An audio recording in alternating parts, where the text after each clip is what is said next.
नमस्कार, Mansi Marathi recipes and ब्लॉग्समध्ये तुम्हा सर्वांचं स्वागत आहे। तर आज मी तुम्हाला पडवळची भाजी कशी बनवायची हे मी या व्हिडिओमध्ये दाखवणार आहे। तर व्हिडिओला सुरुवात करण्यापूर्वी जर तुम्ही चॅनलवर नवीन असाल तर सबस्क्राईब करा। ज्यावेळी मी नवीन व्हिडिओ अपलोड करेन त्यावेळी तुम्हाला नोटिफिकेशन मिळेल, त्यामुळे येणारे नवीन व्हिडिओ तुम्ही माझे मिस करणार नाही। चला तर आपण साहित्य काय घेतलं ते बघूया। हे बघा, मी पडवळ आहे चांगलं स्वच्छ धुतलं आणि बारीक चिरून घेतलं। त्यासाठी लागणारं साहित्य बघा, एक कांदा, खोबरं, टोमॅटो आणि ही डाळ आहे चण्याची, ती मी 2 तासापूर्वी भिजत टाकली होती आणि फोडणीसाठी हिंग, मोहरी आणि कढीपत्ता एवढ्या सर्व साहित्यामध्ये आपली ही भाजी बनून तयार होणार आहे। चला तर आपण रेसिपीला सुरुवात करूया। हे बघा, पॅन छान गरम झालाय, आता मी तेल टाकून घेते।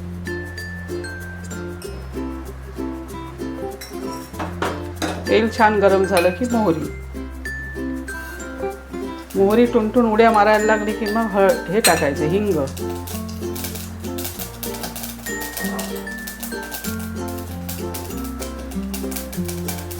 मग कांदा टाकून घ्यायचा आणि कांदा नरम पडण्यासाठी मग आपण हे मीठ टाकून घ्यायचं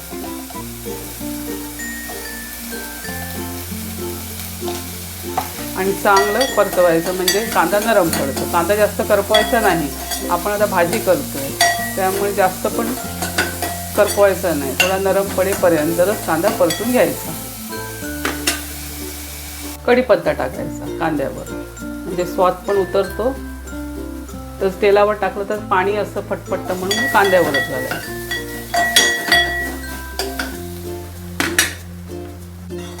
आणि मग टोमॅटो घालायचा,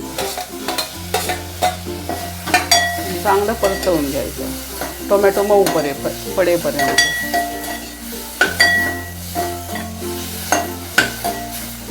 आणि हा आपला मालवणी मसाला, तुम्ही मिरचीवर पण करू शकता, पण मी आता मसाल्यावर करते। हे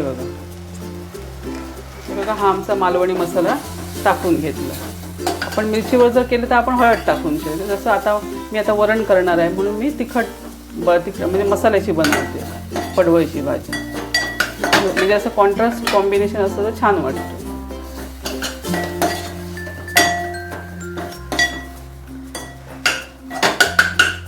आणि आता हे बघा, मी चण्याची डाळ टाकते, भिजत टाकली होती ती चण्याची डाळ टाकून घेते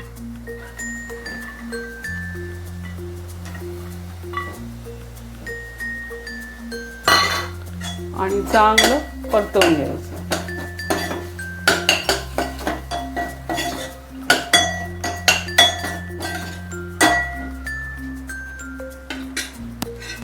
आणि हे मग आपण चिरलेलं पडवळ आहे ना, ते घालून घ्यायचं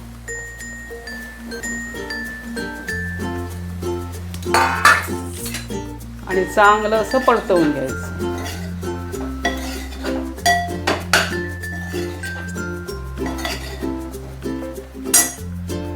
हे बघा, चांगलं असं परतवून घेतलं की आता ही भाजी आपण वाफेवर शिजवणार आहे। मग आता याच्यामध्ये पाणी वगैरे काहीच टाकायचं नाही, भाजीचं पाणी हे सुटणारच आहे। आता हे बघा, आपण आता हे असं झाकण ठेवायचं आणि ह्याच्यावर पाणी ठेवायचं आणि गॅस एकदम स्लो ठेवायचा। हे बघा, मी पाणी टाकून घेतलं। आता ही स्लो गॅसवर 5 मिनटं अशी आणि मध्ये 5 मिनटं झाल्यानंतर परत बघायची भाजी आणि डाळ कितपत शिजली, असं बघत ही आपण भाजी शिजवायची वाफेवर। आता हे बघा, 5 मिनटं झाली आहे। आता ह्या झाकणावर पाणी आहे, जरा सांभाळून काढायचं झाकण। हे बघा,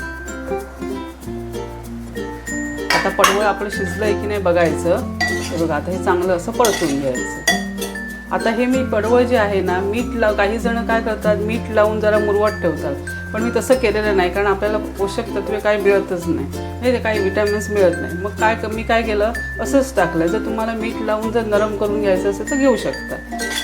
हे बघा, कारण हे याच्यामध्ये शिजलंच जातं। आता बघा, ह्या स्टेजला आपण काय करायचं, खोबरं टाकून घ्यायचं। तुम्हाला किती हवं असेल कमी जास्त करू शकता। हे बघा, खोबरं जरा टाकलं की जरा भाजी छान होते। आता हे चांगलं परतवून घ्यायचं। हे बघा, इथे पाणी सुटलंय भाजीलाच,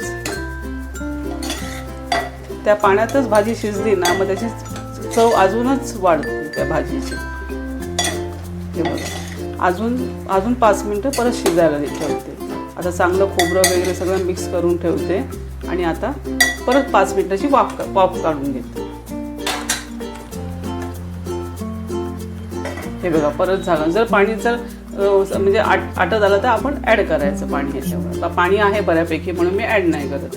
आता 5 मिनिटं परत शिजू. हे बघा आपण आता 5 मिनिटं झाली आहे. आता आपण हे झाकण काढून घेऊया. हे बघा आता भाजी बघा शिजत झाली आहे बऱ्यापैकी. 5 ते 10 मिनिटात भाजी तयार होते.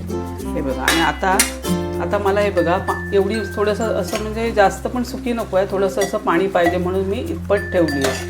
हे बघा म्हणजे भाकरी बरोबर चपाती बरोबर आपण खाऊ शकतो. आता ह्या स्टेजला आता आपण थोडीशी कोथिंबीर पेरायची. अशा प्रकारे ही आपली पडवळीची भाजी बनवून तयार झाली. तुम्हाला आता मी सर्व करून दाखवते. अशा प्रकारे ही आपली पडवळीची भाजी बनवून रेडी झाली. करते वेळी तुम्हाला टिप्स अँड ट्रिक्स सांगितलेल्या आहेत. आणि जर तुम्हाला व्हिडिओ आवडला असेल तर लाईक शेअर सबस्क्राईब करायला विसरू नका. धन्यवाद.